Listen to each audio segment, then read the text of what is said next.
recording. Good afternoon. Afternoon? Your name's Kyle Foster? Yes, yes I am.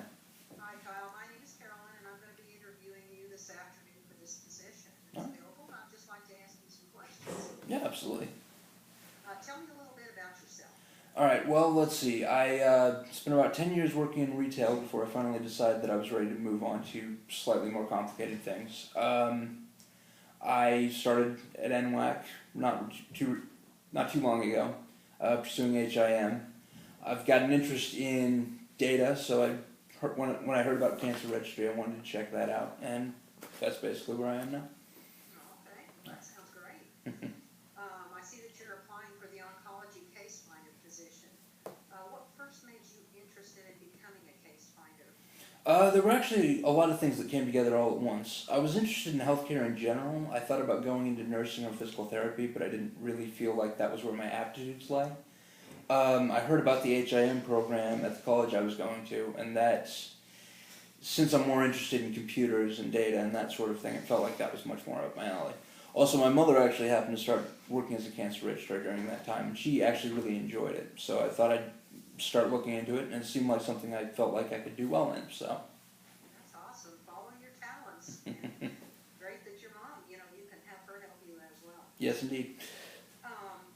Why do you think you would be a better choice for this position than anyone else that we're interviewing today? Well, I don't have experience being paid as a cancer registrar, but I have interned, so I do have at least some knowledge of the position.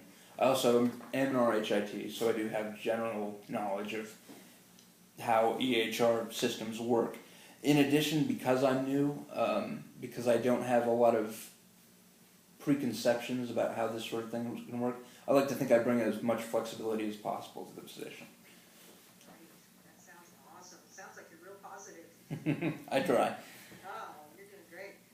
What do you think is your greatest strength? My greatest strength, I'm very detail-oriented. I'm good at making sure everything's precise and making sure that I have all my ducks in a row. That's a little boring maybe, but yeah, I like to think that getting down in the weeds is actually something I enjoy. It's a necessary thing, isn't it? And how about your greatest weakness? I prefer structure in a lot of ways. I really need, if I'm going to work at my best, I really need to have clear deadlines and clear direction. I'm not entrepreneurial. I need someone above me who can sort of point me in the right direction. Right, that works best for me. I understand exactly how you feel about that. Where do you plan to be in 5 years? That's a good question. I know for a fact that I want to get my CTR, hopefully in a year and a half, once I've got enough experience. Beyond that, I'm sort of trying to keep my options open. Since I don't have a lot of experience, I don't want to cut off any paths, but for now I'm mostly just looking for a place where I can work with a team and, develop as part of a hospital that I can trust, basically. That sounds good. It sounds like you're, really okay about being in a learning situation as well. Absolutely. How would you feel working for someone who knew less than you did? Well, I think in a lot of situations that was kind of expected. I'm sure a lot of managers have to cover a lot of different departments, so they're not going to have the level of expertise that someone could have if they were focusing on one job. As long as there's open communication, I'm certainly not going to let pride get in the way of doing a good job. Sounds good. And you never know, your expertise may be beneficial to someone else as well. I certainly hope so. Feather in your cap. What would you do if you had multiple tasks to do at the end of the day and you knew that there was no conceivable way to finish them all by the deadline? Well, the first thing you want to do is get very clear of what needs to be done.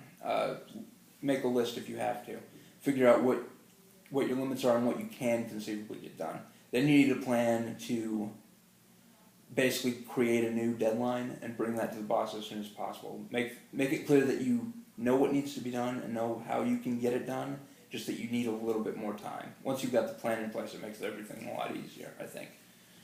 I think that's a good avenue to go through because communication is everything and you don't want your boss to be surprised or you either, so that's Absolutely. wonderful. Yeah. Well, listen, I just think it sounds like you're very enthusiastic about this job, and I Oh, thank you for having me. Making some decisions probably within the next week or so. Okay, We'll excellent. let you know. Thank you so much, Kyle. Thank you. Hope to hear from you soon.